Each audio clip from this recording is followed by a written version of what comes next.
There's a lady there. Thank you. Yes. Hi, Sarah. I'd just like to say I'm Jewish. I do believe in God, but I don't think that God discriminates against atheists because he made you guys for a reason. Then number two, I would like to address the, you bring up the blitz, circuitously or, obliquely. I would like to ask, first of all, as an atheist who speaks on religion regularly, weekly, do you find that that's a substitute for ministry? Your family is very strong in ministry. And number two, if you did not have your ministry, what would you have a passion for that kept you going? And what would you do as a vocation? Is this for me? Because I think so. You This is first. for you and for you. I was going to say I didn't bring up the Blitz at all. You, So I know that your father was a Presbyterian minister. Yes. Not a minister, no. He was, but you were. He was a congregant. But, Okay, I didn't know it. Sure. There was your Wikipedia is incorrect. yeah, not for the first time. Yes. the short version is I'd have a passion for all the same things that I have a passion for. As far as I can tell, I mean, obviously I can't rewind the clock and remove my religious upbringing and everything else. I'd probably have a passion for much the same things I do, for learning and educating and magic and my hobbies. But the values that I have, the interesting thing for me was when I found my way out of the religious beliefs, I had to take an inventory of my entire life and why I believed what I believed. Hey, if previously killing people was wrong because God said so, well, does that mean I can kill people? It turns out, really easy answer, no. And there are good reasons. I'd rather not die, you'd rather not die. It's probably in our best interest to make sure we discourage that sort of thing. So you can have completely pragmatic, even selfish reasons to reach those conclusions. So what about psychopaths? Well, I mean, you don't get to point to the exception. They're not going to have a reason whether there's a God or not. The better question is, why did God make psychopaths? But I would... That's a question for psychology, whether he did or not. Well, so anyway, I would have a passion for much of the same things. My passion isn't let me destroy religion across the world. It is to... And because I'm not saying there is no God and religions are wrong, I'm saying I'm not convinced there is a God, and every time throughout history somebody's tried to argue for one, it's been logically fallacious and without evidential support. Personal faith without judgment is not support? I'm sorry? Personal faith without judgment of others is not support? Personal faith without judgment of... The person who just asked the question about religion dying out, it reminds me an awful lot of Oprah's idea about, a bunch of old white people have to die out before the racism is gone. It's a bit of a eugenic solution. No, it's not eugenics. I'm just saying that we're going to have to wait. I'm saying it's going to take time, that there are some people who... But what if it never dies because people like me teach our children? Well, it may never die. Matter of fact, I don't think that it will die. I think it'll just be diminished to the point where it's no more relevant than flat earthers. But I mean, maybe I could just chip in to say that I don't spend all my time arguing about religion or telling people to drop their faith or anything like that. True.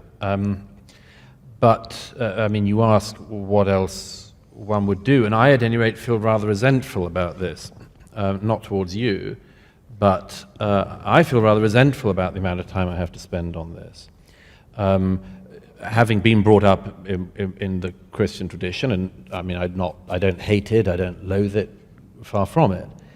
But I resent the fact that, having, broadly speaking, managed to see the church's role in society reduced to the position which I think it should be in, I feel resentful that now, in the 21st century, I have to spend so much time reading hadith, and so on. And I think of all the things I would do, and it answers your question. What I would be doing is doing what I did from the beginning, before this all diverted me, which would be concentrating on my first love, which was literature and art, and writing about that. And the only reason I don't get so much time to do that is because I don't think that the conditions for that to continue to be done are satisfactorily safe at the moment. So you believe But the moment that Hashem and Allah are the same thing? I believe in what? Do you believe that Hashem and Allah are the same God? Because you just talked about hadith and not about, say, Talmud. Well, no, because, I mean, I can assure you, madam, that if people were chopping off people's heads in my country and citing the Talmud, I'd be reading a lot more of the Talmud and of Jewish law, and I'd be engaging myself far more in that. It's just that, you know, in the last year, it's been multiple times that people have, for instance, walked across London Bridge slashing at women's throats, shouting, "This is for Allah." So I find myself unable to spend as much time on poetry as I'd like. But, you know, it's a frustration I have, which I hope to get over someday. So when you start being able to read essays from me on literature rather more, you'll know the world's safe. Not all believers, hashtag. Do we have time for one more? And then... Actually, that has to be the last question, they're telling me. So thank you, and thank everybody else. Thank you guys so much for coming out tonight. Thank you. That was a great pleasure. Thank you, man. Thank you very much. That was a great pleasure. Round of applause for Douglas and Pangburn Philosophy for putting this on. We'll see you out there somewhere. Yeah, absolutely. Thank you.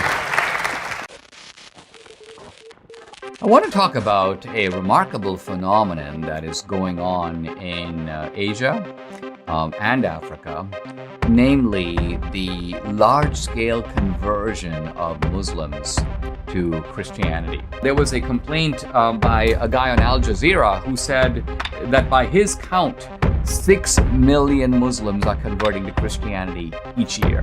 Christians have been saying two things. Number one, God is eternal. Eternal meaning not living forever on and on and on. Eternal in the sense of outside of time. And this concept of eternity, which seemed from a scientific point of view incoherent, now makes complete sense. If God is outside the universe, he's outside of time. Far from being unable to escape God, there is a very real contingent of non-believers, and I would count myself among their number, who are unable by any means to discover him, who seek and do not find, who knock and receive, as it were, no answer. I think it would be great if God existed. I really do. I would absolutely love to escape death. I would relish being the recipient of unconditional love. Less selfishly, I would love to be able to worship that which deserves to be worshipped. I just don't think it's true. Now, try as I might, look where I can, I find no response, no hint, nothing.